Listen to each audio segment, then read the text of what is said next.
khả năng bị lụm nâng dương nghiệp với dòng này mà này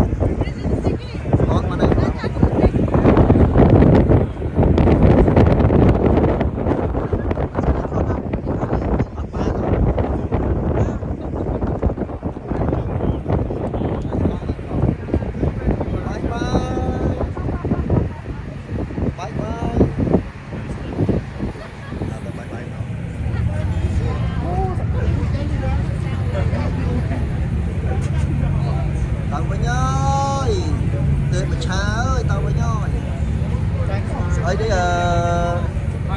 bye bye giờ nãy giờ bye bye giờ nên còn hình dưới cái này nó ô sấy đó nó to thực hiện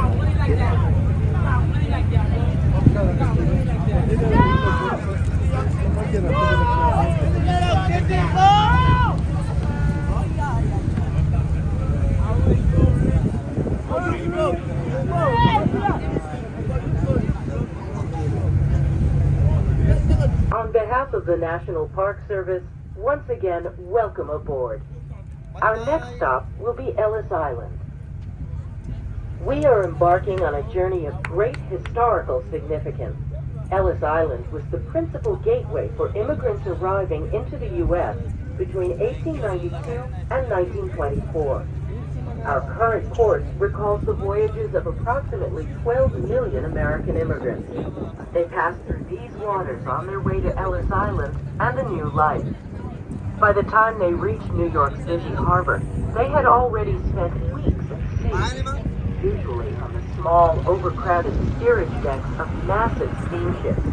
They were often excited, exhausted, and anxious about what lay ahead. As they neared the end of their journey, these immigrants were greeted by a number of overwhelming sights. Many of these same sights are visible to you today. Look at the Manhattan skyline. Imagine the awe these new arrivals must have felt as the city's grand vista emerged above the waves. For many, New York's landscape was like nothing they had ever seen before. Finally, the lumbering steamships docked in New York City's bustling port, and passengers were checked by immigration officials before being allowed into the U.S.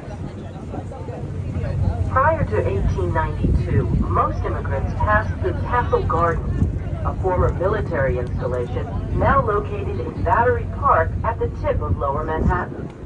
Over the years, it has served as a theater, an opera house, and an aquarium. It is now a National Park Service site known as Castle Clinton. When the federal government took over the processing of immigrants in the 1890s, a new receiving station was constructed on Ellis Island.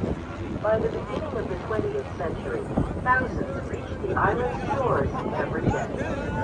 You will have the opportunity to learn much more about these immigrants and their experiences during your visit today. Moving to the Ellis Island Immigration Station Complex, is now a museum containing 3 floors of self-guided exhibits. Information is available at the desk on the main floor. An informative audio tour is included with your ticket and may be picked up when you arrive on each island.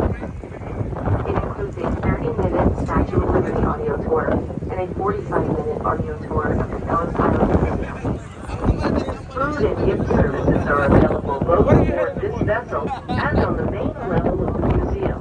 Eating and drinking are permitted only in designated areas. For those traveling with groups of children, the National Park Service requires that there be one chaperone with every 10 children.